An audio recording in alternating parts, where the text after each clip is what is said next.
Hello प्यारे बच्चों, कैसे हो आप सभी। मैं उम्मीद करता हूँ कि आप सभी अच्छे होंगे। आज का हमारा टॉपिक है व्यंजक चूर्ण या ब्लीचिंग पाउडर, जो बड़ा महत्वपूर्ण टॉपिक है। आइए पढ़ते हैं इसके बारे में, देखते हैं इसका रासायनिक नाम, इसका अणुसूत्र और बनाने की विधि। पहले हम पढ़ेंगे इसका रासायनिक नाम, फिर हम पढ़ते हैं इसका अणुसूत्र। पहले रासायनिक नाम के बारे में जिक्र करेंगे, फिर अणुसूत्र के बारे में बात करेंगे, फिर बनाने की विधि बताएंगे कि इसे किस प्रकार बनाया जाता है प्रयोगशाला में, इसे हम कैसे तैयार करेंगे। फिर इसके गुणधर्मों की बात करेंगे। गुणधर्म में आ जाएगा इसका रासायनिक और भौतिक गुण, यानी फिजिकल प्रॉपर्टीज़ और केमिकल प्रॉपर्टीज़ की बात करेंगे। इसके बाद यह किन किन से रिएक्शन करता है। रासायनिक केमिकल में पढ़ेंगे कि यह किन किन यौगिकों के साथ क्रिया करता है और क्या बनाता है। और फिर हम लास्ट में पढ़ते हैं इनके उपयोग के बारे में पढ़ेंगे लास्ट में। तो हम शुरू करते हैं रासायनिक नाम के आधार से। रासायनिक नाम है हमारा कैल्शियम क्लोरो हाइपोक्लोराइड। देखो उसका नाम है कैल्शियम क्लोरो हाइपोक्लोराइड। हम देखते हैं कि इन्हें से हम बोलेंगे कैल्शियम ऑक्सीक्लोराइड भी बोलते हैं। देखिए ये इसका अणुसूत्र है, आप थोड़ा ध्यान से देखना। ये है CaOCl2।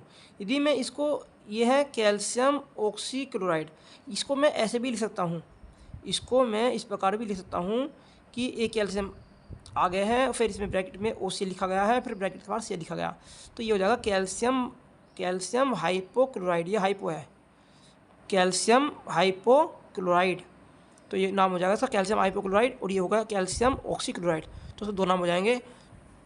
अब आप बात करते हैं बनाने की विधि।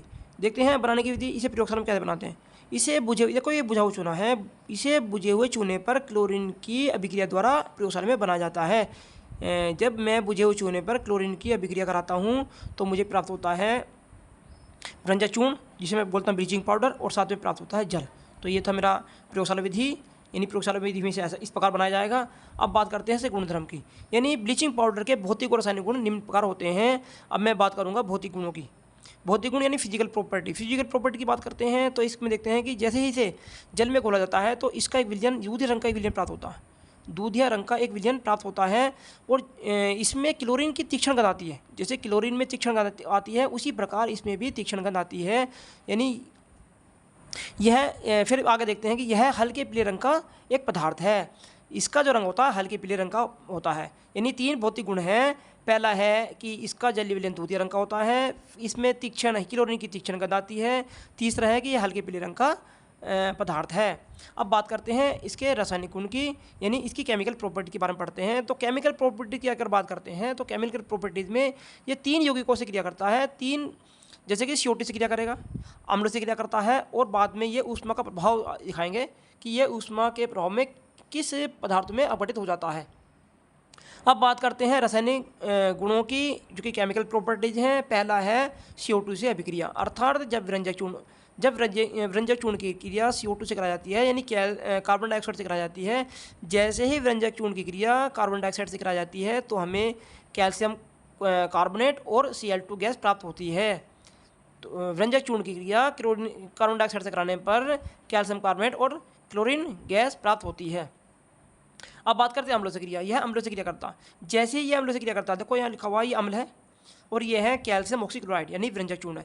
जैसे ही व्यंजक चूर्ण की क्रिया आप अम्ल से करोगे, H2SO4 से करोगे, तो ये क्या प्राप्त करेगा, इन दोनों को मिलाने से प्राप्त होंगे हमारे कैल्शियम सल्फेट प्राप्त होगा, कैल्शियम क्लोराइड प्राप्त होगा, और हाइपोक्लोरस अम्ल, इसका नाम है हाइपोक्लोरस अम्ल, HOCl, हाइपोक्लोरस अम्ल प्राप्त होगा। यानी तीन प्रकार के उत्पाद प्राप्त होंगे। इन दोनों अभिकारकों को मिलाने पर अभिक्रिया में तीन उत्पाद प्राप्त होते हैं। पहला है कैल्शियम सल्फेट, दूसरा है कैल्शियम क्लोराइड, और तीसरा है हाइपोक्लोरस अम्ल। अब देखते हैं कि आगे की रिएक्शन, यह रिएक्शन तीन स्टेप में पूरी होगी। अम्लों से क्रिया जो अभिक्रिया है, अम्लों से जो रिएक्शन होगी, यह अभिक्रिया तीन स्टेप में पूरी होगी। पहले में हम प्राप्त करते हैं हाइपोक्लोरस अम्ल, और जैसे ही इसमें हाइपोक्लोरस अम्ल प्राप्त कर लेते हैं तो हाइपोक्लोरस अम्ल को फिर करते हैं अपघटित, यानी तोड़ लेते हैं। तो हाइपोक्लोरस अम्ल अपघटित हो जाता है किसमें, HCl में, और नवजात ऑक्सीजन में अपघटित हो जाता है।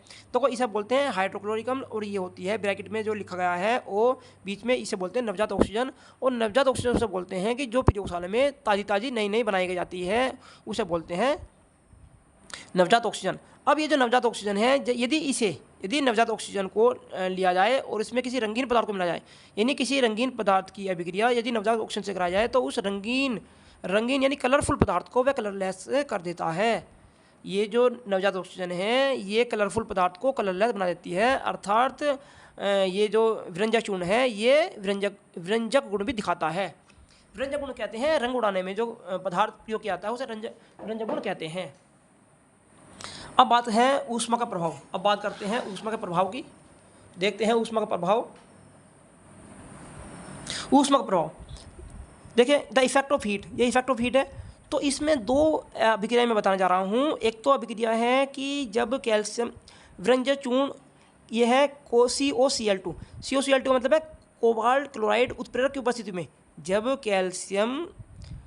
विरंजक चूर्ण या ब्लीचिंग पाउडर जब कोबाल्ट क्लोराइड उत्प्रेरक की उपस्थिति में अभिक्रिया गर्म किया जाता है, इसकी उपस्थिति में जब इसे गर्म करेंगे तो प्राप्त होगा हमें कैल्शियम क्लोराइड और ऑक्सीजन प्राप्त होती है।